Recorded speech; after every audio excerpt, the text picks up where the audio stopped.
Well, hello and welcome once again to the DCL podcast, where we're inviting you to sit back, relax, and we'll be on our way shortly.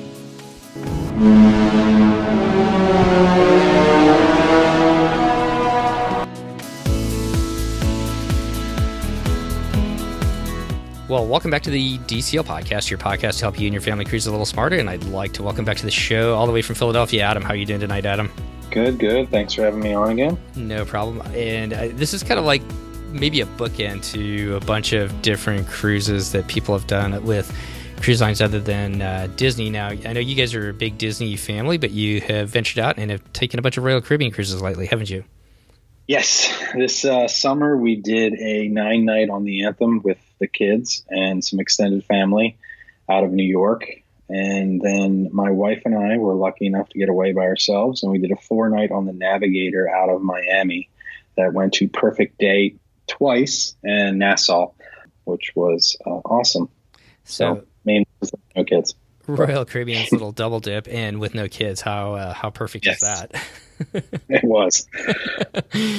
So, well, cool. We've talked a lot about, or we've had a lot of people come on and talk about some different aspects of cruising of some of the different cruise lines. And I know that you and I recorded a show. We kind of scrapped it, and I feel kind of bad about that. So before we talk about kind of our topic tonight, which is the different islands, kind of comparing your experiences at Castaway Cay versus Perfect Day at Coco Cay and Labadee, I just want to throw it out there to you, I guess. What were some of the things that you have enjoyed cruising with Royal Caribbean over these last two cruises?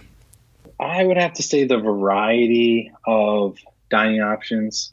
Again, the ones you have to pay for, having the specialty restaurants on board, they have some packages and some things you can prepay for to, kind of lower the costs. The first cruise we went on, we had a buy one, get one. So we got 2 specialty restaurants for $50 each. And then the kids also had cheaper prices, and you can bring kids to these specialty restaurants if you want to. And then when the one my wife and I did, we had the ultimate dining package. So we ate at a specialty restaurant every night, which was awesome. So those were really nice to have that different kind of options on the Royal boats. As far as the kids go, do they choose the menu, or do they choose off the menu, or do they have like some kids options on the menu, or how did that work? They did have kid options on the menu, and they actually lowered the cost. So like my son was free, he's 3. And then we had like a 9-year-old with us. They were, say, half price. I think you had to be like over 16 to pay full price. So their kid ages were a little more liberal than Disney World's kids ages. Going to those buffets at Disney World when the kids are 10 years old, they're adults. So it was a little easier to kind of get your family in if you did want to take them to a specialty restaurant. With the specialty restaurants, did you guys have to book them ahead of time, or were you able to book those like on the ship? So could you kind of like pivot as the day went on and said, hey, you know what? I really don't want Italian. I want to go get a steak. Is that a possibility, or how did that work? So yes and no. When you do a BOGO, you have to do it the first night, one of them the first night. So you kind of pick that. And then when you get on board, you can make reservations. The only restaurant that had issues reservation-wise was the Chop House, the Chop Steakhouse, I think it's called. It's not called Chop House. Their main steakhouse on board. I think it's that Chops. Sometimes would get Chops. Yeah. That sometimes would get full. We did eat there on both ships. We just made reservations when we got on for later on the cruise, and like that 6:00 time would be busier. So if you did want to make a change from the Italian to the steakhouse, you might just have to eat a little bit later that night, but. Definitely all the other restaurants were open. They always had empty tables in them. So okay. So besides food, anything else stand out as far as, obviously the price differences and some other things like that. But, yeah, the price difference. I feel like there was more, obviously adult entertainment, more bars that had music.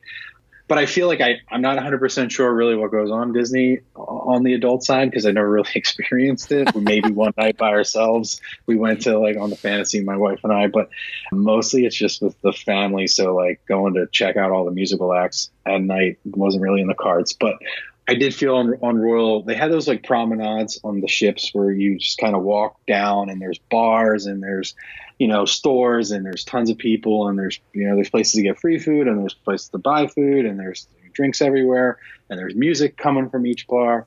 That was a lot more going on there. So I feel like just more of like a nightlife on board. No, I totally appreciate that.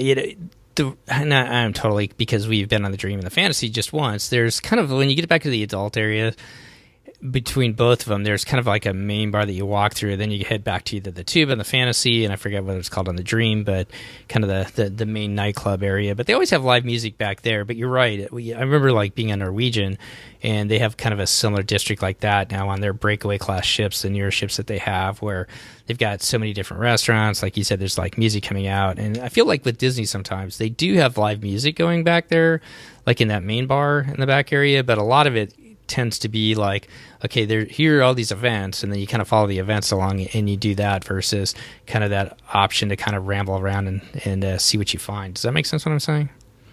Yeah, absolutely. And the interesting part was on the cruise that my wife and I went to on Navigator, running out of Miami, and then there's also the Mariner of the Seas out of Port Canaveral, and they're basically identical ships. They're same class. They're about 20,000 tons bigger than the Dreams of Fantasy, but they're about 10 years older. And they just went through this Royal Amplified program.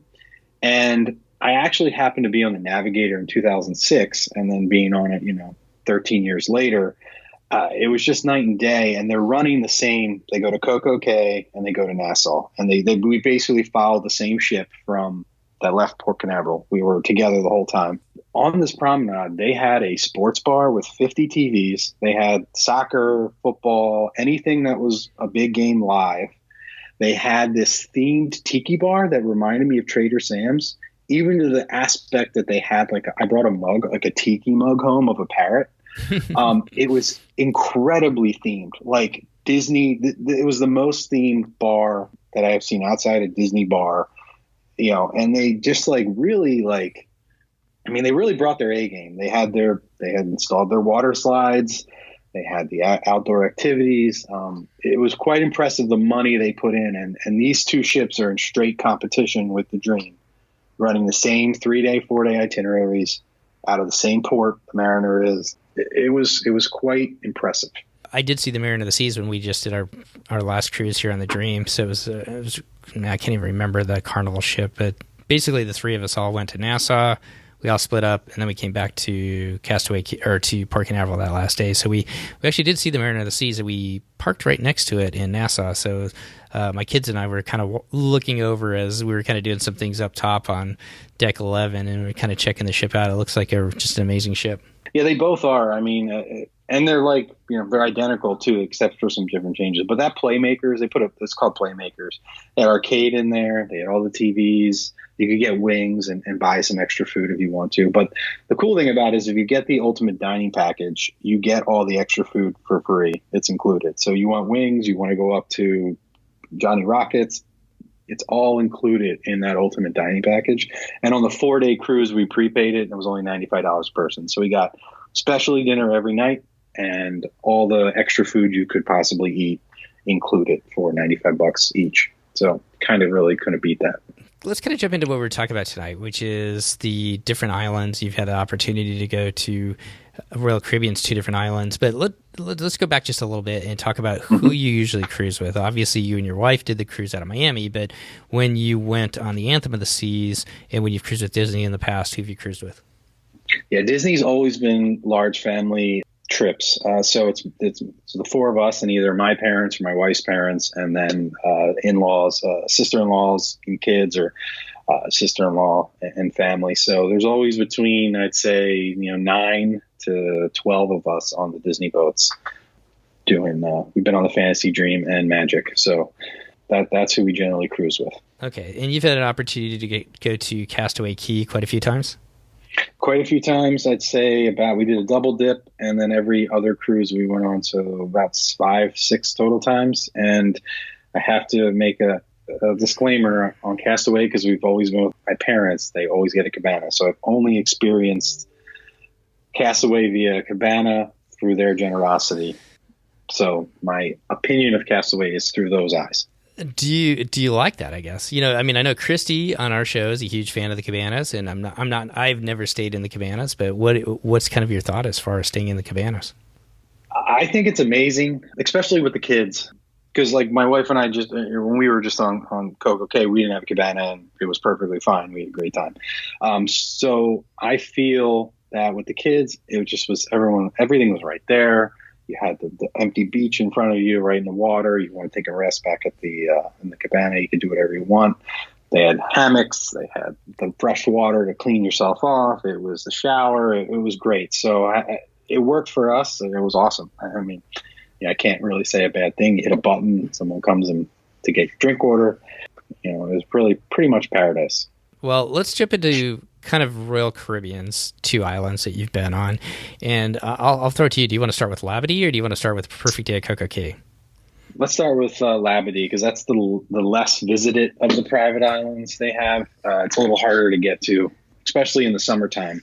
They don't have a lot of ships going there. So we'll start with that one. Okay, so Labadee's located in Haiti. And do you know by any chance, like which ships are going to Labadee? Is that something that happens mostly in the summer? Is it out of Miami, or is it just cruise itinerary specific? So it's more ships visit in the cooler months, in the winter and the fall and the spring. The summer, they actually were the locals were talking to us and talking to my dad about how they had 1 or 2 ships a week. That was it, and they're used to having 5 or 6 come in. So they're kind of complaining about less revenue. It's mainly the 7 nights so they go western, and they don't stop at Coco Cay. They'll stop at Labadee. And same thing, sometimes on the eastern, they'll do St. Thomas, San Juan, and then go to Labadee, and then do the up and the back. So I know the larger ships get there. Your Quantum class and your Oasis class go there, and they only can have 1 ship at a time there. So it's basically whatever is in that eastern western area that's not going to Coco Cay. Okay, so when did you guys go to Labadee? And before we actually talk about the island itself, what do they do ahead of time? So we know, for all of us who've been to Castaway Cay, when your booking window opens, you can go on there and look for port excursions. There's things like parasailing. You can go fishing and whatnot. Kind of talk about which cruise you went on that went to Labadee, and then what were the things that you could set up ahead of time before you actually got to the island itself. So we were on the Anthem of the Seas out of New York that went to Labadee in the summer. So it was end of June. They had some pretty crazy zip lines. They had a splash water park.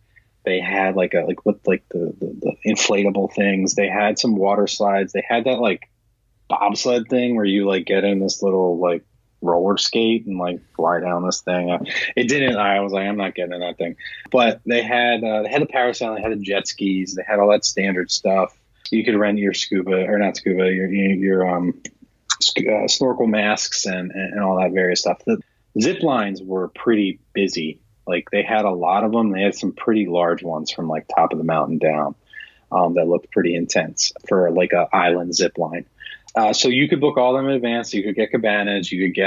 So they had 4 different levels of cabanas. They had over the water cabanas that were pretty cool looking. They had regular beach cabanas, and they had cabanas that were further back, and they were all in this private beach area. So all those you could book in advance. Yeah, I'm looking at it. So it looks like just kind of that roller coaster type thing. It looks like one of those, if you ever go to Colorado or up into the mountains over in Europe or whatever else, they have those alpine slides, and that's what it looks like. Yeah, so one of those carts you sit in, and you can kind of control the speed. I'm looking at a picture of it here right now for everybody out there for what you're talking about. So things you can book ahead of time. Do you get the feel that you need to book that ahead of time, or do you get the feel once you're on the island that you could kind of go with the flow and do some of that stuff? Well, Royal does this thing where everything's cheaper if you book ahead of time. You can definitely book this stuff when you get on board. My parents booked the cabana for us at the island, and they didn't book that till we got on board because there was an issue with my son's age. They tried to say you had to be 5 or older, but you really didn't, because that was for the overwater cabanas, and the website was a little wonky with that. So things are cheaper. They're different prices every day, actually. For one excursion, not on the island. Actually in San Juan, I booked one, and then my sister booked a month later, and she paid $5 less or it wasn't a lot, but it was oh man, really? So the prices change, I guess. Basically, they're just very elastic to demand. So if they're selling a lot, prices go up, and they always have sales, and they're always catching things. So the key to Royal Caribbean is plan ahead and pay ahead, because it'll always be cheaper. That goes for drink package, dining package, and excursion. So you want to do that. To be fair, with Disney too, when we were just on Castaway Cay, I saw they were And don't hold me to this price, but in my mind, I want to say it was like $35 they were selling for snorkel packages for an adult once you got on the island. And I know that it's significantly cheaper if you bought that ahead of time. So Okay. I think it's similar with Disney too, as far as I'm not sure if it's all the way across the board, but definitely with that snorkel package. I know that we paid a lot less money a year and a half ago when we did the snorkeling. So, but good tip there to book ahead of time. Going on to Labadee then. So this one was you, your wife, and your kids, correct? And my parents and my sister and her kids. So there was 9 of us total on this one. Okay, so what does a day in Labadee kind of look like for everybody? You know, Castaway Cay, we're all kind of familiar. The ship docks in the morning. They have to run in the morning, and everybody kind of runs off after that to try and find their place in the sand, depending upon where they want to go. And everybody's, for all of our listeners that are familiar with Castaway Cay, you kind of know how a day goes there. What does a day in Labadee look like? So a day at Labadee, so first of all, it's larger, and the ship had, I guess, a comparable amount of people than the Dream or the Fantasy does at Castaway.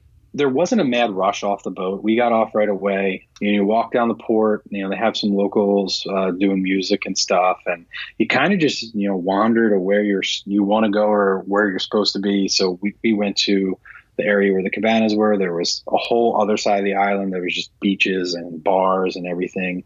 And one of the best parts about the Royal Caribbean Islands, if you do have a drink package, your drink package and your Wi-Fi package works on their private islands. So you have access to all the bars and the Wi-Fi if that's what you want to do on the island.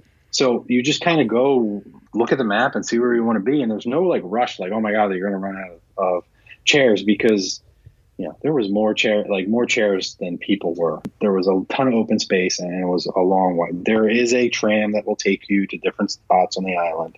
So you kind of just see where you want to go and kind of head over there and start relaxing.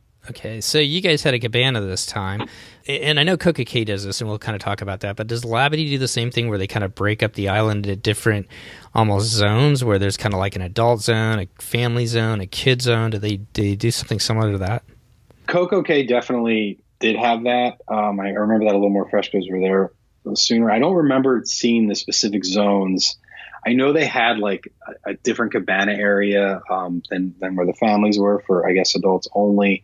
But I don't remember it being this is the adult beach only. It doesn't cross.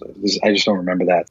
Well, you guys were in the cabanas anyways, so I mean, it's not necessarily that you guys were totally going exploring the whole island. Yeah, so we only walked over the shopping area, which we'll get in, but we'll get in.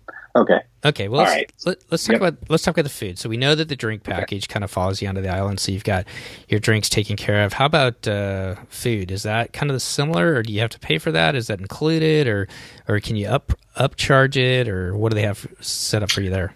So both islands are different, but they also are the same. They have the general buffet, and they had the cabanas had their own little buffet.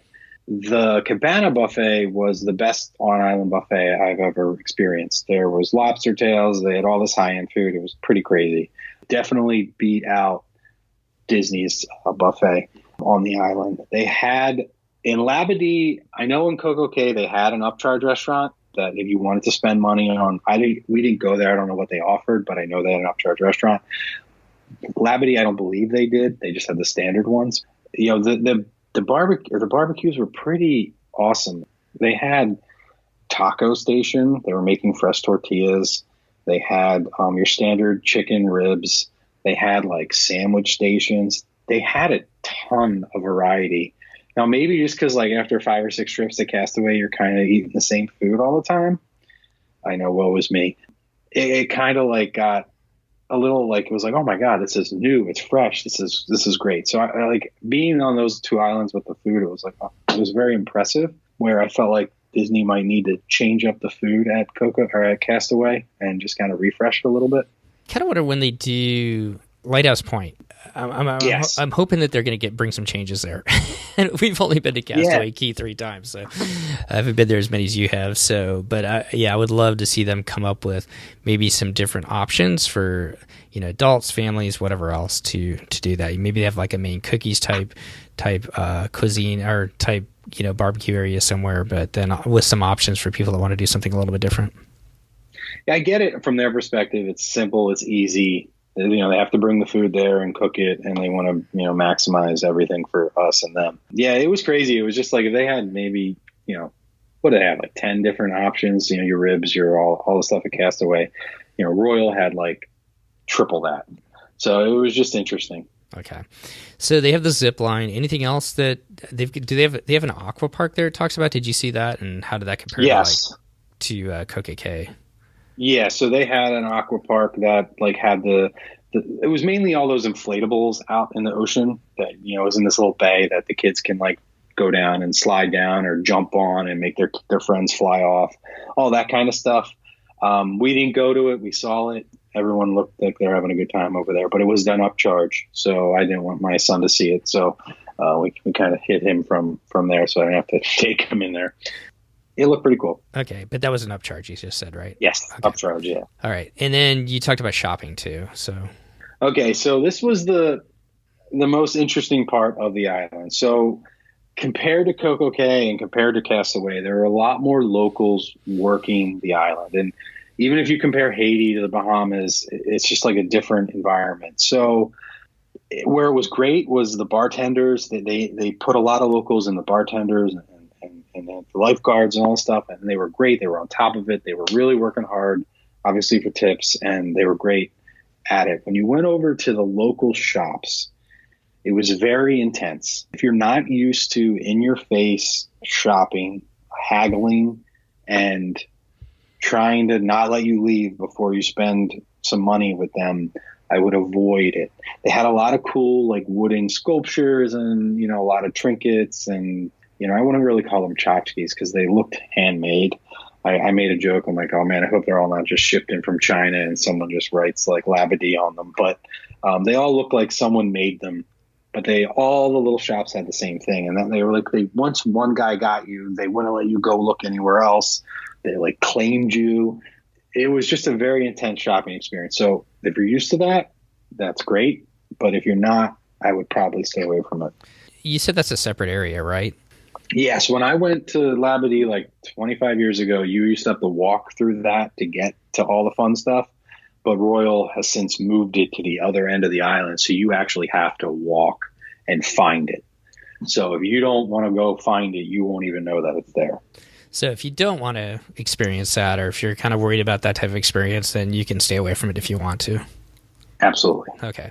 So I pulled it up just for the fun of it, just to kind of look at some of the different excursions that they have. Obviously, Castaway Cay, they've got, we talked about already, fishing, jet skis, although parasailing, some different things. Looking at it, it looks like you can get a yacht, so you can cruise around with your family on a yacht. You can get out to this private island, it looks like, for an experience. And then they have the aqua park, and I'm just going to throw these prices out here. Obviously, these are subject to change. It's about $20 for an adult and $20 for a child for 1 hour on the aqua park. And then you could do kind of a double thing, which is the zip line and the aqua park for about $35 each. But I will say, looking at the cabanas, holy cow, those are a lot cheaper than what Disney charges. Yeah, it was a lot. I want to about say half, because I know once you're over like 5 or 6 people in Disney, you start adding per person. And I don't remember. I know there was a person limit, but it was a little more favorable. And they just had more of them, so I think that just keeps the price down. And you also could like get cabanas off the water that were even cheaper. And I believe you could just get chairs in that area too, to even make it even less. So there were options to get the private experience without dropping $1,000. Yeah, so. And I mean, if you can even get an opportunity to drop that $1,000, that's true. On Disney, there's like 20 of them. If you're not touching yours, yeah, good luck. Right, exactly. So, anyways, okay. Anything else you want to talk about as far as Labadee goes? No, I think that's it. I mean, it was a great place. We had a great time. I definitely recommend anyone who's on Royal to try to seek that one out. It's a little off the beaten path, and it was a good time. Okay, so then we turn into Royal's newest island, which is Perfect Day at CocoCay, and that is in the Bahamas, right? Yep, in the Bahamas. It's actually right next to Norwegian's island. You can literally see it. If you go to the one on the island, you're looking at Norwegian's private island. Can you see the ship over there? Oh yeah, like actually, really? I saw the day we were there was super windy, and they don't have a dock, and the little Norwegian ship that goes out of Miami went over there and could not stop because the wind, it was like 20-mile-an-hour winds. The wind blew that ship, and then they just turned around and went out. I felt bad for everyone, so they missed their day at the private island. Yeah. What's your take on the private islands? I mean, this is going to be a whole other subject because I was watching in Royal, I got a text, or not a text, I got like a Twitter or something like that. I saw that they are now developing a perfect day at, and I'm going to probably butcher this name, Lalepa, which is over in Vanuatu, which is in the southern Pacific. And so just the trip I went on. We've never been to Nassau. First time we've been to Nassau. We didn't get off there for a lot of different reasons. It's just a 3-day. We just were looking at it as kind of a total relaxing thing. We wanted to spend the time on the ship. The next day was in Castaway Cay, so you had very limited time on the ship. That's why we didn't get off in Nassau. I think if we were on a longer cruise, we definitely would have got off and done something. But that being said, a lot of people don't get off in Nassau anymore because they're really looking forward to getting off at Castaway Cay. And I kind of get the same, feeling with whether you're on Royal, Norwegian, or Disney. These are moneymakers. These private islands are moneymakers for them because they are making money off of you while you spend time there to an extent. And I'm just kind of curious what your thoughts are as far as these islands go. So honestly, from being this is my parents took me on. I was on the Sovereign of the Seas in like 1986. So like I've been on a cruise ship pretty much my whole life, and you're at these same islands over and over if you stay in the Eastern Caribbean, Western Caribbean. So like, just to take in St. Martin, right? We've been to St. Martin a couple of times the last few years. And if you want to go to the beach and you don't want to be at a beach there's 1,000 people at, you got to get into a cab and you got to take a ride and you have to go to that beach. And it's a lot of effort. And if you have kids, it's even more of an effort, and it costs extra money and all that stuff. When you're at Castaway or Coco Cay, you walk off the boat and you're at the beach. It's just so convenient and so easy. And if that's what you're looking for, just a relaxing beach trip, I would be happy if they just pulled these boats to these islands and you didn't leave. Personally, if that's the kind of vacation you want from a cruise, if you're obviously in Europe or doing ports or even the Southern Caribbean, where you're at 8 different islands and or 7 different islands in 7 days, it's a whole different experience than the standard Eastern, Western, same 3 islands cruises. So. Yeah, I'm very, very pro, I guess, is what I am. Yeah, so. And I think you said it best because, I mean, it's an easy day. It's a super easy day for you and your family or you and your significant other to spend on that island. And that's why we're seeing the proliferation of them and why Lighthouse Point is coming for Disney. So, well, let's talk about Perfect Day at Coco Cay. So this opened up this year, I believe, right?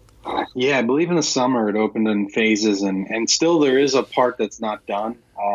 On the north side of the island. I don't remember exactly what it's called, but it's almost finished. Coco Cay was, I guess there's really not a word, but just truly amazing what they built there and what is there. The water park, we didn't go in because it's an upcharge, but it looked intense. They had 2 children play areas at a pirate ship splash zone, and then another, I actually sent you the picture of it, of the splash zone for the kids. It was huge. Just right there. You didn't have to swim out to it, or it was just right there. They had like a little ring road. So it was a circle road around the island, and it hit all the different zones. So you walk off the ship and actually can handle 2 boats. So the Mariner of the Seas was with us. So there was double the people. And you might be like, oh man, that's intense. A lot of people there, but you wouldn't even have known. Now, again, I don't know if because you were there twice, the first day was a lot less people. Now the weather was a little more windy, but it still was nice. But the first day, not as many people got off the boat. And when we got off the boat in the morning and started walking, and there was like nobody there. My wife and I actually made our own little exercise ring around because they didn't have like the 5K, or they didn't have like a long bike trail or anything like they do on Castaway. So we just kind of walked the ring road a couple times just to kind of get the lay of the land. So looking at it once again, obviously there's some things, and as you've already said, book ahead of time if you want to go to the water park. Probably ahead of time, you're going to save some money versus booking it that day. Was there anything else that kind of caught your eye as far as something that this is just you and your wife, but thinking about if your son was with you, was there anything else that kind of caught your eye that you might want to do to book ahead of time? So there was an excursion that I really wanted to do, and my wife said absolutely no. They have a swimming with pigs. There's, I guess, local pigs instead of like stingrays. I think they have stingrays too, but they have, I guess, a herd of pigs on the island that might be a Bahamian thing, and you get in the water and play with them. It sounded like. I'm not sure how close you get. It sounded like you get right on them. So I wanted to do that, and it was actually expensive. It was. I want to say in that $75 to $100 range. And my wife was like, "We're not doing that." So she's not going to swim with a pig. Yeah, she not want to. She has to swim with me. So she's like, I have one pig. I don't need to swim with another. No. So yeah, that was different. I was like, oh wow, that is a different excursion. I have not seen that anywhere than your standard stingrays and parasailing and all that stuff. So that's something I want to do. So if maybe my daughter was with me, I could have gotten her to do it with me. So okay. So what did you guys end up doing that day? What was so literally we walked over to, it's called Chill Island. We sat down and we didn't leave. We sat right next to a bar, and we sat right in front of the ocean and, had drinks, read books, and sat there all day except the get up and go eat. So that's what we did the first day. Is that kind of similar where you had multiple food options, it looks like, and that was included as far as the price goes? So that island did have a bar and a upcharge restaurant that I think it's small bite restaurant. It's not like a sit down restaurant. Well, obviously they have chairs, but not like a waiter restaurant. So yeah, so this one had, it had the taco bar, it had the sandwich bar, the Cuban sandwiches, all these steak sandwiches, all these different sandwiches. They had the standard burgers and stuff. They had ice cream machine, all that standard stuff. They did have the standard stuff, but then they had the fresh made tortilla. They had tortilla machines. I was like, this is amazing.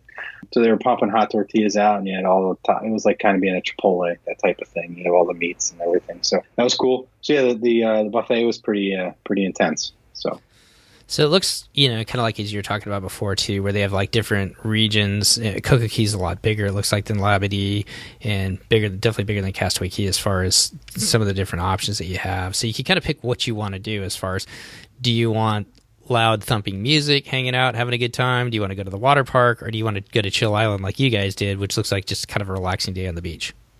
Yep. And there's also a family cove in the middle that doesn't have waves. But it's got the beach, and a lot of families are there, and it's a safer spot. You don't have to worry about your kid getting knocked over by a wave if you have young ones, and you still have that sandy beach experience, which that's probably where we would have been with my son. It looked really cool.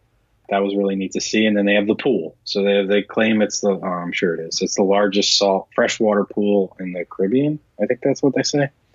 And it is gigantic. So and it has a swim up bar and a lot of cool little features inside there. Yeah, they designed it really cool. Where you walk off, you've got the water park off to the right, where there's a splash zone for the kids, and then kind of that area where you're talking about, where there's not too many waves for the kind of like a family style beach. And then as you move beyond that, you've got the pool, and then they even have overwater cabanas. It looks like something out of the South Pacific. Yep, they do. And they also have these beds. You can rent beach beds. We were considering it, but because of the two ships there, prices for all the cabanas shot up from when we first looked at it to when we were actually serious about booking, got kind of out of control. So we didn't do any of that stuff. But they had these cabana beds that they're just like a bed, and you just got service and laid in bed on the beach. It looked pretty neat. They have those at Aulani, actually. I know what you're talking about. Yeah. So it's kind of cool. It's a little bit more comfortable and more relaxing than just your regular beach chair. Yeah, so it was cool, but they wanted $600 for two people at the time when I looked, which I was like, we're fine with beach chairs. That's kind of interesting. Do you have any sense as far as okay, so now they've got two ships coming in there. It's interesting that they do basically, supply and demand. If there's a huge demand and the supply is limited, the price is going to go up. Do you have any sense? Did you look at it as they got closer? Did the prices drop as maybe they didn't fill up, or did you just I'm not going to even worry about it? No, we didn't look at it. Oh, no, I did look at it within a couple weat and the price was still super high. Okay. When I first looked at it, it was reasonable, $300. And then when I looked at it again, it at least doubled. Once they added that second day, when we were doing the double dip, because we didn't book the double dip. It was a standard 4-day, one stop a day at sea. And then Royal, we were the first cruise to do the double dip. So the Mariner and the Navigator did the double dip. It was the first week of October. And now they have double dips, not all of them, but some double dips. And then now some are staying at night. So they do fireworks and stuff. They have a night party there. So they stay until midnight. which would be pretty cool. It was funny. I was walking off the island on the island. I saw these like lights. They look like searchlights and spots lights, and I'm like, "What the heck is this for?" And then they're like, "Oh, we're going to stop at night here." So they're doing like an island party. I think there's a lot of people that would love the opportunity to do that at Castaway Keys. Yeah. I mean, it's really like they're really kind of hitting the hot buttons with this island. It's like, oh man, especially with these double dips they're doing, and they're not charging more for them. We all know when the dream goes to Castaway twice, get your checkbook out. Yeah, definitely. Well, kind of thinking back on your time on these two islands, is there anything that we've missed that you wanted to talk about? So the one experience with the pools, like I would not really hang out at the pool a lot because a lot of people are hanging out at the pool all day.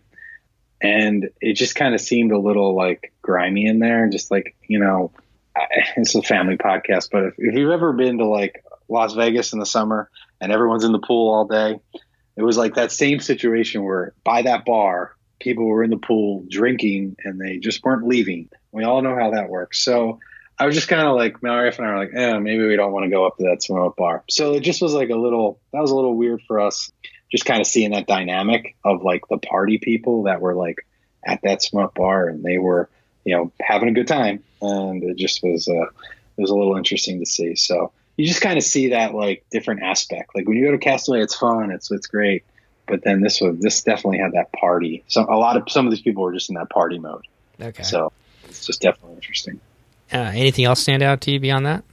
I guess not really. Just the overall variety of activities. They pretty much, you wanted to go on a water slide and have a water park day, or you want to sit on a beach and do nothing. They had it all there for you. So kind of going forward, I know you guys have some Disney cruises coming up. What's your kind of, thought as far as how is cruising going to change for you and your family? Is it going to be something that you go back and forth? Is it something that you think you're going to head more towards Royal? Or I'm not trying to put you on the spot. I'm just kind of curious as far as how is your, because I get it from my kids. We're sitting there, we're looking over at that Royal Caribbean ship, and they got all these different water slides, and the Aqueduct was super fun. Our kids love that, but they're like, wow, look at that. They got like 3 different water slides over there. They'd like to go do that. They've seen the Flow Rider and that type of stuff. How do you think that cruising is going to continue for you guys? So it's kind of funny. After the Anthem cruise, so Royal has a couple major negatives if you're cruising with a family in one stateroom. Mainly, they don't have a curtain, so especially with young children, there's no separation. So we found ourselves going to bed early because my son, would go to bed early, and it was easier to shut all the lights off than try to keep him up. Right. So that was, and they had the one bathroom. We were in a junior suite on that boat, so we actually had a second toilet, but you had the one bathroom. It wasn't separate. So there was a couple like little family knocks. And after that cruise, I was like, I'm never doing this situation again. I'm like, if we're doing with the family, we're going on Disney because of those things were huge for us. And, just the little other bells and whistles. I felt like the Anthem of the Seas and the Royal was like you're on a Marriott. And it just was like very modern, and it wasn't very themed the way I like things themed, which obviously we all like Disney theming because we do this stuff and go on the parks and the ships. Just a little, give me something like that. Navigator had that tiki bar. That was great. So going on this one with my wife, after I got off this cruise with her, I was like, this is the best vacation we've ever had. Now I know not having the kids played a lot into that.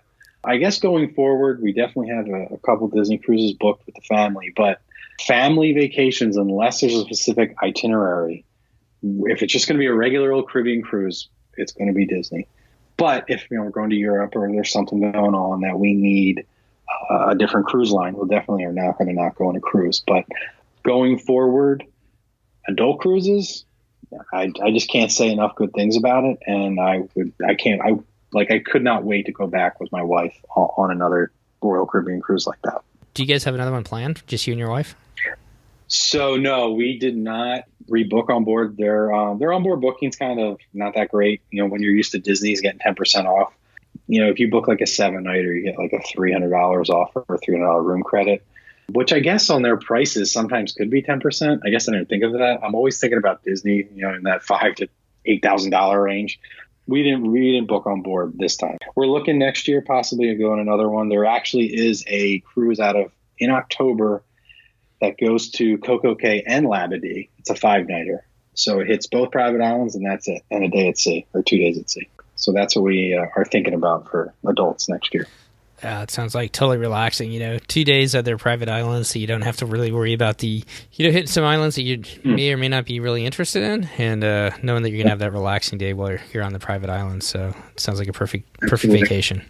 With the family, we're doing the 3-day, the same cruise you just were on in April with a bunch of people, and then we're doing January 2021 with another whole slew of people on the Fantasy. That's our next 2 Disney cruises. Well, I guess as we kind of finish up, is there anything else that we haven't touched on that you wanted to touch on tonight, Adam? No, I mean, just generally after doing both cruise lines, if you are going to go on Royal, you can get 2 staterooms for pretty much equal of what Disney charges for 1 stateroom.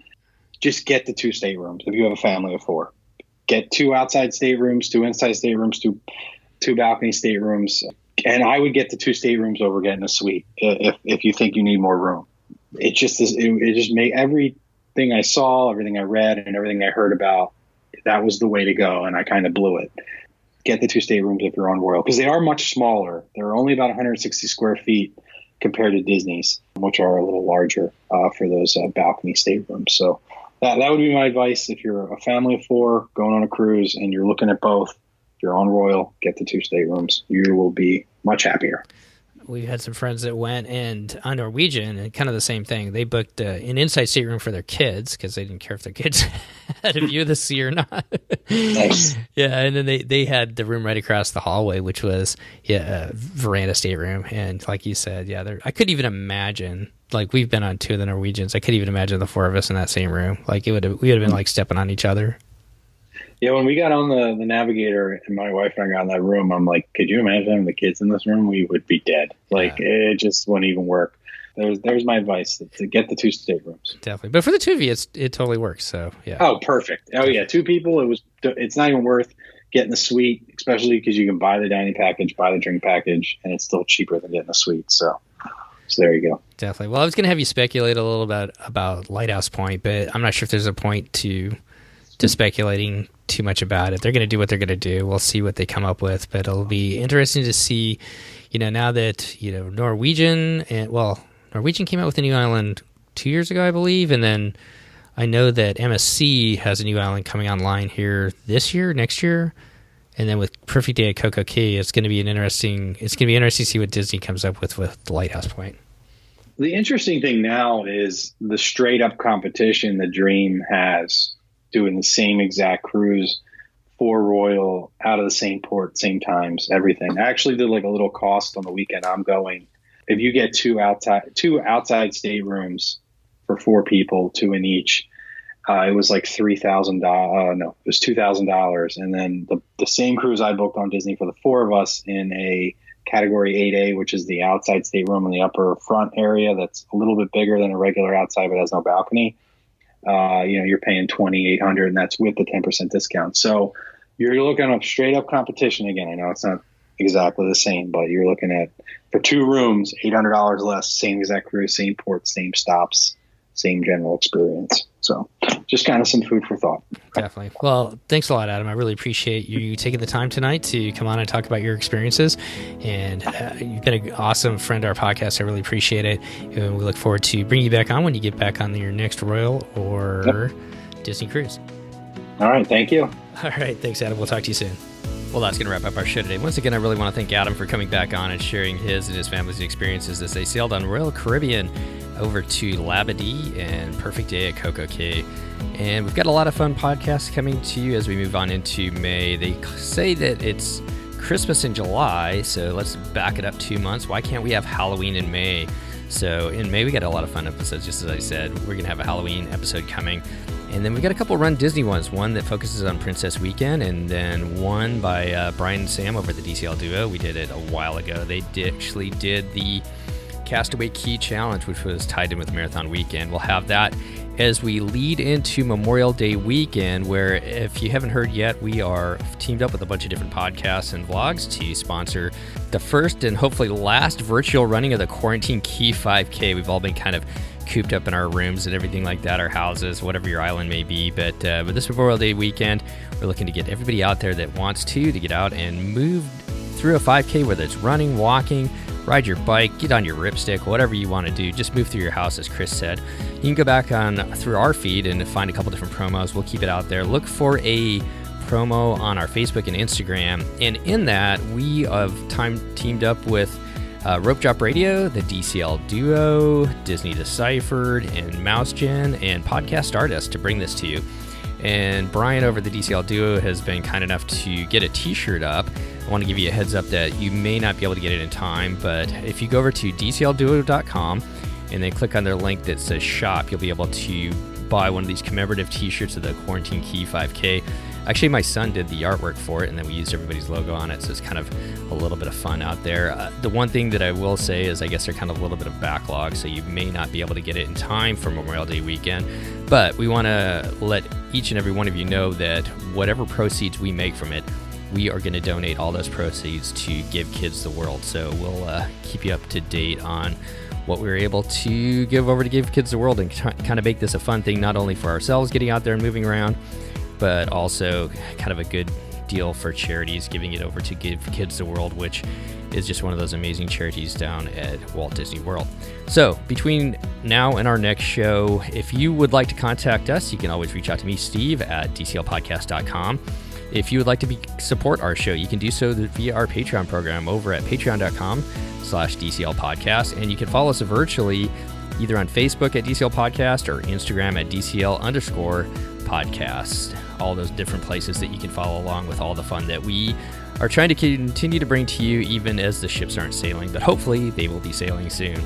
So, as I was saying, between now and our next show, please take care of you and your families out there. Be well, and we'll see you next time on the next episode of the DCL Podcast. The DCL Podcast is not affiliated with the Disney Cruise Line, Walt Disney Company, Adventures by Disney, or Run Disney. All of the opinions expressed on our shows are those of the hosts and the guests who appear on the show. If you have any questions about any of these products, please contact the Walt Disney Company.